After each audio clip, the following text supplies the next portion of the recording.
ஹரியோம். வணக்கம் அன்பு நெஞ்சங்களே. ராமாயணம் 37 7வது நாள். தென் திசை போன அந்த வீரர்களை தவிர மற்ற மேற்கு வடக்கு கிழக்கு போன எல்லாரும் திரும்பி வந்து விட்டார்கள், சீதையை காணவில்லை என்று செய்தியோடு. ஆனால் தென் திசைக்கு போன அங்கதன் தலைமையில் போன ஜாம்பவான், நீலன், நலன், அனுமன் இவர்கள் மட்டும் இன்னும் திரும்பவில்லை. இவர்கள் என்ன நடக்கிறது, இவர்கள் என்ன செய்கிறார்கள் என்றால், இவர்கள் தெற்கு செல்கிறார்கள். தெற்கு செல்லும்போது இவர்களுக்கு ஒன்றுமே தெரியவில்லை, எப்படி போவதென்றே தெரியவில்லை, எங்கே இருக்கிறாள் சீதை என்று தெரியவில்லை. இவர்கள் தவிக்கிறார்கள். நாள் முடிந்து விடுகிறது, 30 நாள் மேலாகி விடுகிறது. இனி நாம் திரும்பி போனால் தன்னுடைய சித்தப்பா நம்மளை கொன்று விடுவார். ஏனென்றால் நாம் தேடும் பணியில், அன்னையை தேடும் பணியில் நாம் நாள் கடத்தி விட்டோம். அவர் தண்டனை மாற மாட்டார், ஆனால் திரும்ப தண்டனையிலிருந்து நமக்கு விலக்களிக்க மாட்டார், நாம் அழிந்து விடுவோம் என்று எண்ணி நாமெல்லாம் இங்கேயே உயிரை விட்டு விடலாம் என்று யோசித்து இவர்கள் உடனே அங்கதன் செய்கிறான். ஒரு பனோலை கொண்டு வந்து போட்டு அதில் மேல் கற்பப்பை மாதிரி போட்டு அது மேலே படுத்து நான் உயிரை விடப் போகிறேன் என்று படுத்து விடுகிறான். அவனை பார்த்து சில வீரர்களும் நாமளும் அழிந்து விடும், நம் இளவரசனே சாகும்போது நமக்கென்ன என்று படுத்து விடுகிறார்கள். அப்போது எல்லாரும் அமைதியாக இருக்கும்போது அனுமன் எழுந்து பேசுகிறான். இது போன விபரீதமாகிவிடும் போல் இருக்கிறது, வரலாற்றுக்கு மாறாக போய்விடும் போல் இருக்கிறது என்று சொல்லி அனுமன் பேசுகிறான். அங்கதா, நண்பர்களே, நாம் ஒரு லட்சியத்தில் இறங்கிவிட்டால் அந்த லட்சியத்திலிருந்து பின்வாங்குவது நம்ம ஒரு ஆண்மகனுக்கு அழகல்ல, அதுவும் ஒரு அரசனுக்கு அழகல்ல. நீ கிஷ்கிந்தையனுடைய வருங்கால அரசன், இவ்வளவு மன தற்கொலைக்கு போகலாமா? இவ்வளவு மன ஒரு தொய்வில் இருக்கலாமா என்று சொல்லி நாம் முடிந்தவரை போராட வேண்டும். போராட்டத்தின் இன்னும் நம் காலம் வெகு தூரம் இருக்கிறது, நாம் செல்ல வேண்டும். ஆகவே இந்த மாதிரி கோழைத்தனமான முடிவையெல்லாம் விட்டுவிட்டு கிளம்புங்கள் உற்சாகமாக, நாம் வெற்றியடைந்தே தீருவோம் என்று அனுமன் சொல்லும்போது அப்புறம் இவர்களெல்லாம் உற்சாகமாகி மீண்டும் தென் திசையை நோக்கி நகர்கிறார்கள். அவர்கள் போகும் காடு வித்தியாசமாக இருக்கிறது. ஒவ்வொரு காட்டுக்குள்ளே போகும்போது அந்த காட்டுக்குள்ளே ஒரு மரம் செடி ஒன்றுமே கிடையாது, அவ்வளவு ஒரு வெறிச்சோடி கிடைக்கிறது.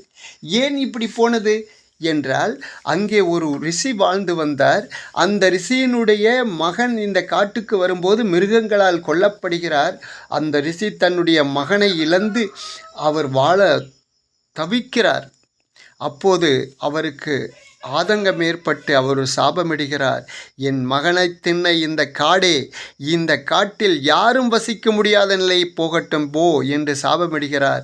ஆகவே அந்த காட்டில் எந்த மரம் செடி கொடி, எந்த விலங்கு பறவைகள் எதுவும் கிடையாது, அப்படி வெறுங்காடாக இருக்கிறது. இப்படி அந்த காட்டை மறுபடியும் தாண்டி அந்த காட்டுக்குள் போகும்போது அங்கு ஒரு அரக்கன், ஆஹா, இவ்வளவு நாளாக யாருமே இந்த காட்டுக்குள் ஒரு உயிரினமே இல்லை, நான் மட்டும் தனியாக பசியோடு கிடக்கிறேன். ஆனால் இன்னைக்கு நிறைய வானரங்கள் நமக்கு வந்து வாய்த்து விட்டது, பசி ஆற்றிக்கொள்ளலாம் என்று சொல்லி அப்படியே அந்த அரக்கன் சாப்பிட வருகிறான். இவன்தான் ஒரு சமயம் ராவணனாக இருப்பானோ, இவனை என்ன செய்கிறேன் பார் என்று சொல்லி அங்கதன் ஓடி போய் ஒரே அடி அடிக்கிறான். அவ்வளவுதான், அந்த அரக்கன் விழுந்து அதே இடத்தில் செத்து விட்டான். அப்புறம் தேடுகிறார்கள், இவன் தான் ராவணனாக இருப்பானான்னு சீதை இங்கே தான் இருப்பான்னு தேடுறாங்க. அங்கேயும் சீதை இல்லை. மறுபடியும் என்ன செய்வதென்று தெரியாமல் மீண்டும் மீண்டும் தேடிக்கொண்டே போகிறார்கள். பசி வேறு கண்ணை இருளச் செய்கிறது. அந்த நேரத்தில் ஒரு குகை தென்படுகிறது. அந்த குகைக்குள் உள்ளே போகிறார்கள். உள்ளே போகும்போது அந்த குகை போய்கொண்டே இருக்கிறது. கொஞ்ச தூரம் வெளிச்சம் இருந்தது, அப்புறம் உள்ளே போக போக போக இருட்டாகிவிட்டது. திக்குமுக்கு, வெளியில் போகவும் தெரியவில்லை, உள்ள இதுக்கு மேல் போக முடியவில்லை, என்ன செய்வதென்று தவித்தார்கள். அப்போது ஒரு சுய தைரியத்தை ஏற்படுத்தி கொண்டு இந்த குகை எவ்வளவு தூரம் போகுமோ போகலாம் போங்கள் சொல்லி அனுமன் முன்னாடி போக மற்றவர்களெல்லாம் பின்னாடி போக அந்த குகைக்குள் போய்கொண்டே இருந்தார்கள். அந்த கொஞ்ச தூரம் போனவுடன் அந்த குகையிலிருந்து ஒரு வெளிச்சம் ஏற்பட்டது. அந்த வெளிச்சத்தை பார்த்தவுடன் எல்லாரும் சந்தோஷமாக உள்ளே சென்றார்கள். உள்ளே போய் பார்த்தால் ஒரு அற்புதமான ஒரு அழகான காடு. அந்த அழகான ஒரு காடுன்னு சொல்ல முடியாது, அழகான வனம். அங்கே அழகழகான ஒரு மரங்கள், பழங்கள் பூத்து குலுங்குகின்றன. உள்ளே போக போக அழகான ஒரு மாளிகை வருகிறது. அந்த மாளிகையினுடைய படிகளெல்லாம் தங்கத்தாலும் வெள்ளியாலும் பூசப்பட்டிருக்கிறது. உள்ளே போய் பார்த்தால் ஒரு பக்கம் தங்கத்தால் அமரக்கூடிய ஆசனங்கள் செய்யப்பட்டிருக்கிறது, படுக்கைகள் அமரப்பட்டிருக்கிறது, எல்லா தங்கத்தால். உள்ளே அவ்வளவு செல்வங்களும் தங்கங்களும் குவிந்து கிடந்தன. அப்படிப்பட்ட ஒரு அழகு மாளிகை. அந்த மாளிகை பொன் மாளிகை போல் காட்சியளித்தன. அப்போ யார் இருக்கிறார்கள் என்று தேடினால் அப்போது அங்கே ஒரு மூதாட்டி அமர்ந்திருந்தாள். அந்த மூதாட்டியை போய், தாயே, நீங்கள் யார்? இந்த இடத்தில் யாரையுமே காணமே, நீங்கள் யார் என்று கேட்டால் அதற்கு அந்த மூதாட்டி, நான் மேருசாவாணி என்பவளின் மகள், என் பெயர் சுயம்பிரவை. எனக்கு ஹேமா என்ற ஒரு தோழி இருந்தால், அந்த தோழி இப்போ தேவலோகம் போய்விட்டாள். ஆகவே நான் மட்டும் தனியாக இருக்கிறேன். யார் அந்த ஹேமா என்று கேட்கும்போது, மயன் என்ற ஆசை, அவனுடைய ஆசை நாயகி இந்த ஹேமா. மயன் யார்? அவர்தான் மண்டோதரியின் அப்பா, அந்த துந்துபி மாயாவியின் அப்பா. ஆகவே இவருடைய வரலாறு பின்னாடி உத்தரகாண்டத்தில் வரும். இப்போ இதோடு போவோம். அப்போது இந்த ஆசை நாயகியாக கேமா இங்கே வாழ்ந்து வந்தால், அவள் தேவலோகம் சென்றதால் நான் மட்டும் இங்கே தங்கியிருக்கிறேன் அப்பா. இங்கே யாருமே உள்ளே வர முடியாதே, நீங்கள் எப்படி வந்தீர்கள் என்று கேட்கும்போது, நாங்கள் இந்த மாதிரி ராமருடைய வாழ்க்கையை சொல்லி, அவருடைய சீதையை ராவணன் தூக்கிச் சென்றான் என்ற செய்தியை சொல்லி, நாங்கள் அந்த பணிக்காக, தேடும் பணிக்காக வந்திருக்கிறோம் என்றவுடன் அந்த சுயம்பிரவை இவர்களுக்கெல்லாம் வரவேற்று அமர வைத்து சாப்பிடுவதற்கு ஏதோ கொடுக்கிறாள். பழங்கள் கனிகள் நிறைய கொடுக்கிறாள். நன்றாக சாப்பிட்டார்கள். நன்றாக ஒரு நாள் உறங்கினார்கள். தாயே, நாங்கள் சென்று வருகிறோம், ஆனால் எப்படி செல்வது என்று எங்களுக்கு வழி தெரியவில்லை, எங்களுக்கு வழிகாட்டுங்கள் என்றவுடன், சரி நான் வழிகாட்டுகிறேன், எல்லாரும் கண்ணை மூடிக்கொள்ளுங்கள் என்றால் கண்ணை மூடிக்கொண்டார்கள். உடனே அடுத்த நிமிஷம் கண்ணை திறங்கள் என்றால் திறந்து பார்த்தால், எந்த குகைக்கும் உள்ளே போனார்களோ அந்த இடத்தில் இவர்கள் நின்றார்கள். சரி, சென்று வாருங்கள், உங்களுடைய பயணம் வெற்றியடையட்டும் என்று சொல்லிவிட்டு அந்த சுயம்பிரவை மறைந்து விட்டாள். அதற்கு பின்னால் இவர்கள் நடந்தார்கள்.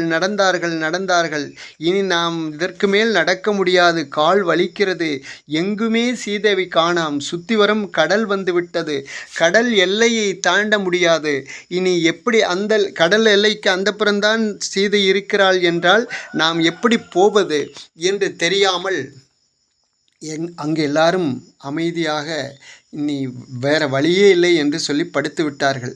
அப்போது அங்கொரு கழுகு, ஜம்பாவி என்ற கழுகு, ஆஹா, இவ்வளவு நாளாக நம்மளுக்கும் உணவில்லாமல் இருந்தது, இன்று நாம் இவர்களுக்கு உணவாக, இத்தனை வானரங்கள் நமக்கு உணவாக போகிறது என்று சொல்லி ஒரு மலை உச்சியில் உட்கார்ந்திருந்தது அந்த கழுகு. இவர்களெல்லாம் பசியோடு கிடக்கிறார்கள், கொஞ்ச நேரத்தில் செத்து விடுவார்கள், இவர் செத்த பின்னாடி நாம் சாப்பிடலாம் என்ற எண்ணத்தோடு அந்த கழுகு அங்கு உட்கார்ந்திருந்தது.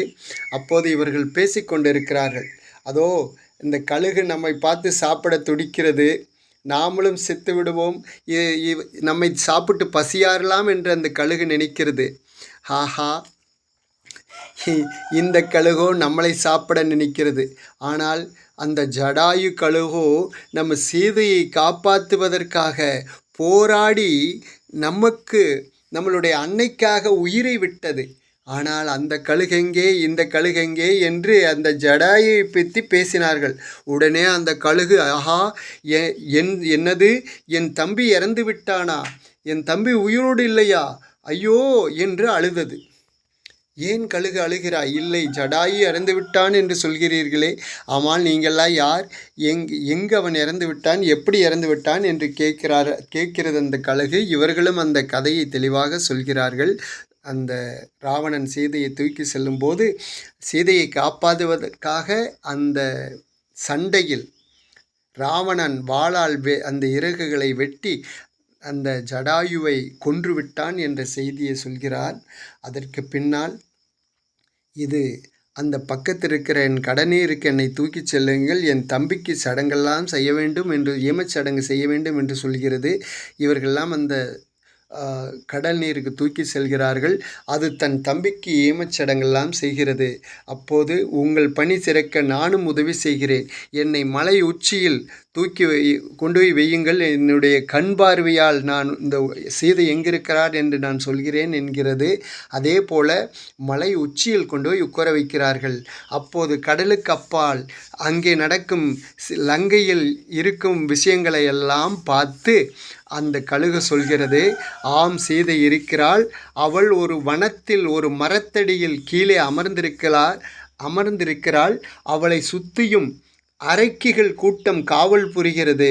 சீதை உயிரோடு இருக்கிறாள் என்ற செய்தியை, நல்ல செய்தியை அந்த கழுகு அரசன் சம்பாவி தன்னுடைய இந்த வானர படைகளிடம் கூறுகிறது. வானர படைகளுக்கு பயங்கர சந்தோஷம். நாள் கடந்து விட்டால் பரவாயில்லை, நாம் நற்செய்தி சொல்லப் போகிறோம். ஆனால் நேரடியாக பார்த்துவிட்டு சொல்ல வேண்டுமே. நேரடியாக எல்லாரும் போக முடியாவிட்டாலும் பரவாயில்லை, ஆனால் யாராவது ஒருத்தராவது போய் அந்த சீதை அன்னையை பார்த்துவிட்டு வர வேண்டும் என்று முடிவு செய்து யார் போவது என்று யோசிக்கிறார்கள்.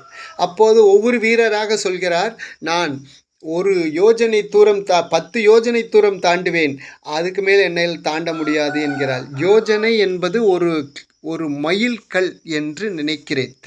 அதாவது ஒரு மைல் என்பது இன்று 1.5 கிலோமீட்டர் சேர்ந்தது ஒரு மைல் என்பார்கள். அந்த காட்டில் 1 மைல் போகலாம், 2 மைல் தூரம், 1 மைல் தூரம் என்று ஒரு கணக்கு இருந்தது கொஞ்ச நாளைக்கு முன்னாடி.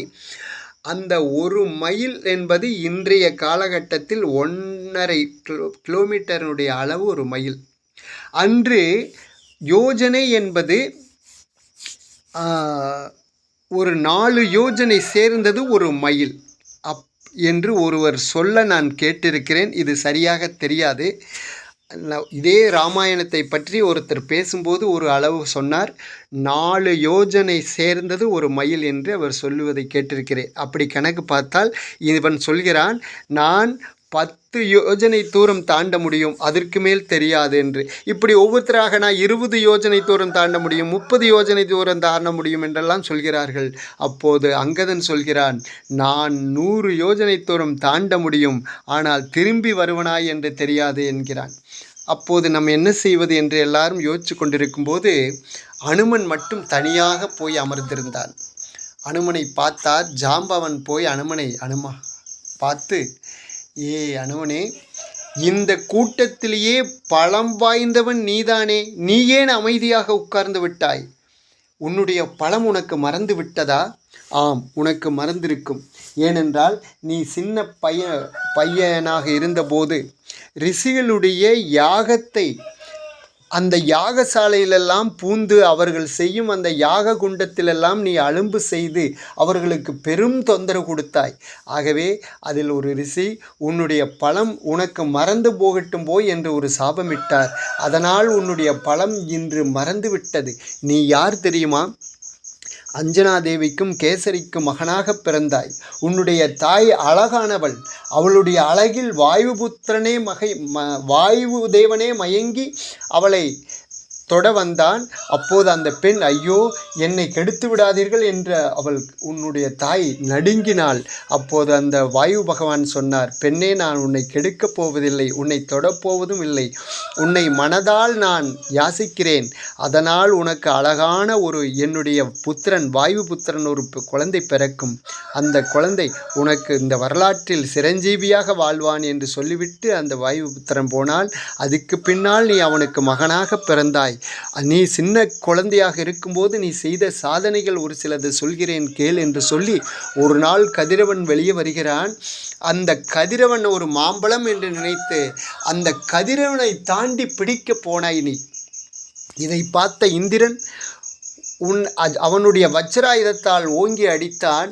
அங்கிருந்து கீழே விழுந்து உன்னுடைய முகம் அடிபட்டு போனது. அதனால்தான் உனக்கு இந்த முகம் வந்தது.